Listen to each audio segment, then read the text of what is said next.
Kebijakan full call auction atau papan pemantauan khusus dianggap sebagai regulasi yang mengurangi transparansi yang ada di pasar saham Indonesia.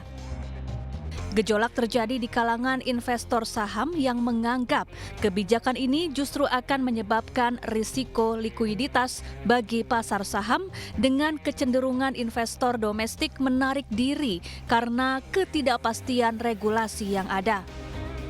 Adanya kebijakan ini mendapat penolakan dengan pengiriman karangan bunga ke Gedung Bursa Efek Indonesia oleh para penggiat saham.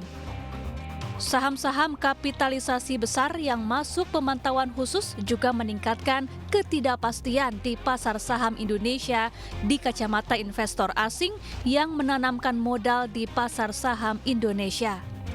Oke, kalau kita berkaca sama 1 bulan atau 2 bulan ke belakang implementasi FCA ini, bahwa ternyata investor retail itu tidak siap terhadap kebijakan FCA ini. Karena selama ini call auction yang ada itu hanya di sistem pre-close dan pre-open. Sekarang sudah full periodic call auction. Full periodic call auction. Dan kalau kita hitung tenggat waktu transaksi yang terjadi itu, let's say nggak sampai 30 menit mas total.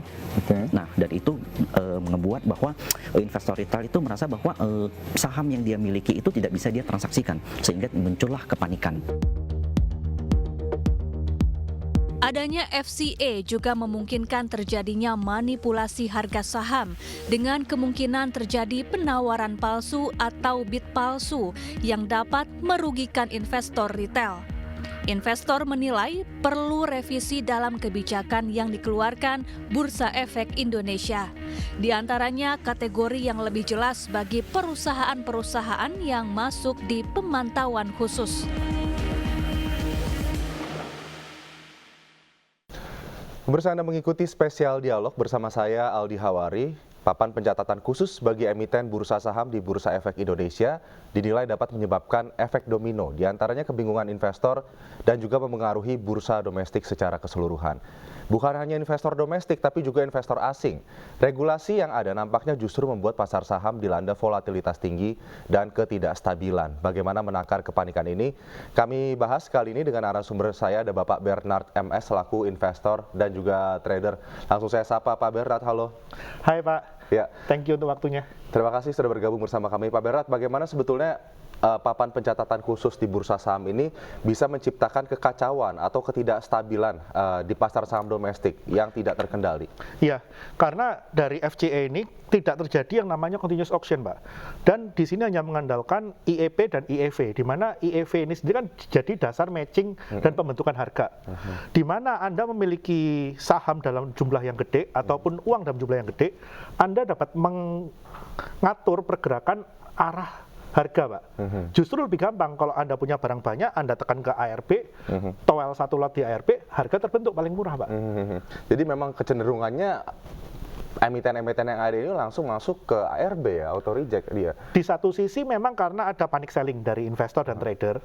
Di sisi yang lain kita melihat kemarin ada emiten yang baru IPO belum sampai 1 bulan. Ternyata udah masuk FCA. Selain para tradernya juga panic selling, bukan tidak menutup kemungkinan emitennya, oh enak nih saya IPO di 100, sekalian buat ulah, kita tekan semurah mungkin baru dia buyback di bawah. Lalu bagaimana papan pencatatan khusus ini sebetulnya bakal memberikan efek domino bagi pasar saham kita secara domestik, dan bagaimana jika nanti ada terjadi situasi ekstrim seperti kita ketahui saat ini situasi pasar secara global juga sedang tidak baik-baik saja, nampaknya nilai tukar rupiah terhadap dolar juga terus-terusan menurun begitu, melemah begitu. Jadi ini bagaimana sebetulnya akan mempengaruhi pasar saham kita secara umum, secara general? Iya, kalau saya melihat kecenderungan bagi investor retail ataupun institusi pasti akan cenderung wait and see, Pak. Cenderung wait and see, dan volume perdagangan akan tergerus secara perlahan. Seperti yang kita tahu, sejak keberadaan FCA ini diberlakukan, volume perdagangan kita juga terus-menerus turun. Kalau ada kenaikan dalam volume perdagangan harian, itu pun biasanya cuma karena transaksi nego. Dan ini juga masalah kalau kita lihat, investor asing pun melihat ini sebagai salah satu bentuk ketidakpastian dari regulator. Salah satunya memang ada pencatatan khusus ini tidak hanya diterapkan di pasar di Indonesia saja, tapi juga pasar saham regional dan juga global nampaknya menerapkan hal yang sama, namun dengan kriteria yang berbeda begitu, yang nampaknya lebih stabil, lebih jelas. Dan kalau saya lihat di Taiwan, Pak, dulu itu menetapkan FCA. Tapi sekarang FCA itu dihapus dan dijadikan continuous auction. Karena apa? Bagi mereka pembentukan harga yang paling efisien, pasar modal yang paling efisien adalah di continuous auction.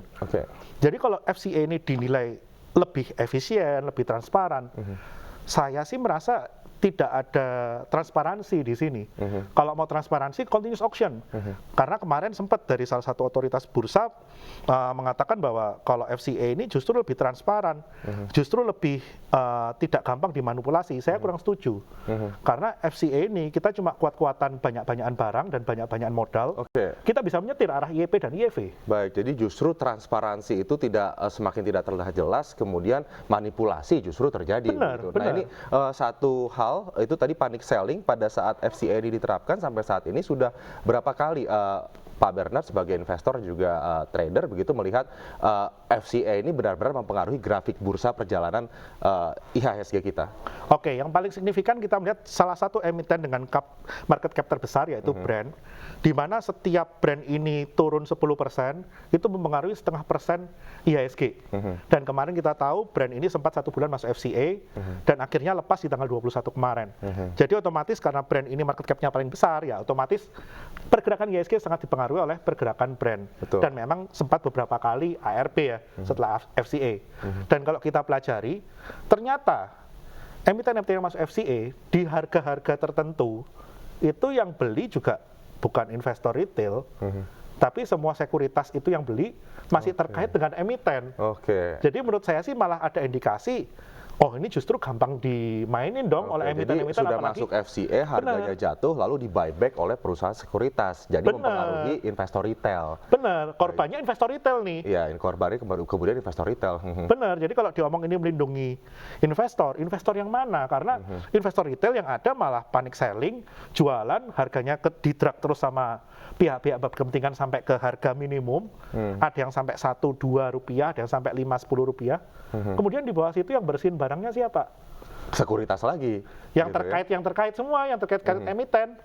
Seperti baik. itu. Jadi memang investor retail ini nampaknya justru semakin kebingungan ya. Betul. Semakin panik begitu. Tadi Pak Bernard juga sempat menyebutkan terkait continuous auction atau lelang yang lebih berkelanjutan begitu agar transparansi ini lebih bisa terlihat. Sebetulnya apakah ini bisa menjadi solusi, dan jika menjadi solusi, ini skema penerapannya seperti apa, Pak?